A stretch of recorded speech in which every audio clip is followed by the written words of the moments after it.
fiscal deficit is a key cause of Pakistan's economic problems. It results in high inflation and balance of payment problems the country has been facing for decades. Resolving fiscal deficit requires a combination of measures aiming to reduce expenditure and to increase the income of the government. Pension expenditure has been growing much faster than revenues, thereby squeezing fiscal space for all other expenditures.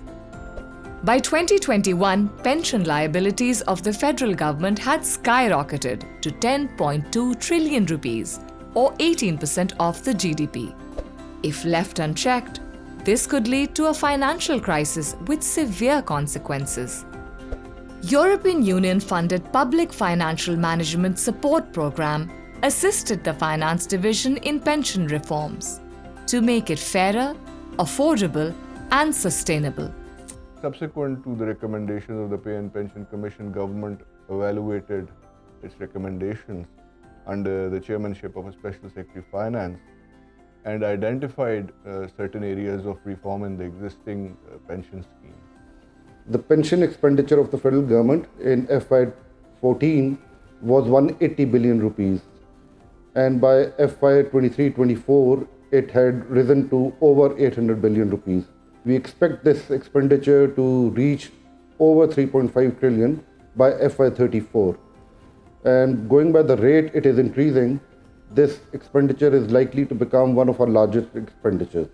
Pakistan की जो DB scheme है, इसमें contribution rate 30% के करीब था। यानी अगर government 30% जमा करती रहती और जिम्मेदारी से सरमायाकारी करती और वक्त के साथ साथ उस स्कीम में कुछ तब्दीलियां करके पेंशन के बेनिफिट्स को ना बढ़ाती, तो फिर आज गवर्नमेंट इतनी ज़्यादा मुश्किलात से शायद 2-4 ना होती। 40-50 साल के बाद ये हकीकत सामने आई कि अब पेंशन का बोझ इतना ज़्यादा बढ़ गया है और ये इतनी बड़ी गवर्नमेंट की लाइबिलिटी बन गई है कि गवर्नमेंट के लिए इस पे पूरा उतरना बड़ा मुश्किल। एक्चुअरियल जो एक्सपर्ट्स हैं उनके अंदाजे के मुताबिक अब ये कंट्रीब्यूशन रेट जो है ये सिविलियन एम्प्लॉइज़ के केस में 70% से और आर्म्ड फोर्सेस के केस में उससे भी ज़्यादा ऊपर जा चुका है। Family pension used to be allowed to widow for 5 years, but now 16 different persons are entitled to get this pension for life. Similarly, gross pension was based on last 36 months average salary before retirement. It was changed to last 12 months and now it is on last pay. This has maximized the impact on the gross pension. The implications of all these changes is that the government's unfunded liability has risen to more than 10 trillion. And this does not include liability of the autonomous institutions and SOEs.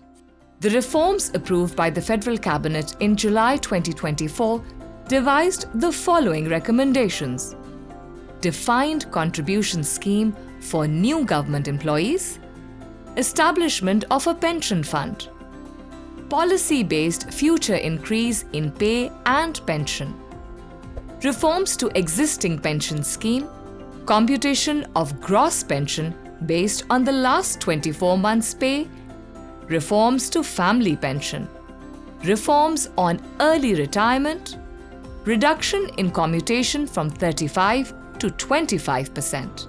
These proposed amendments are likely to bring about a reduction in the fiscal deficit. The pension reforms have got a very significant impact. It will reduce government's unfunded liability by 29%, which is around 3 trillion rupees. PFM2 program provided valuable and essential backstopping during this evaluation process at all levels.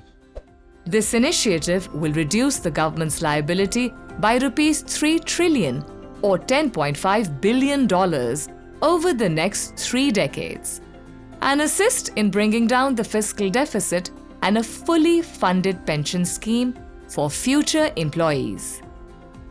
These reforms were much needed and will help pave the way for a brighter economic future for Pakistan.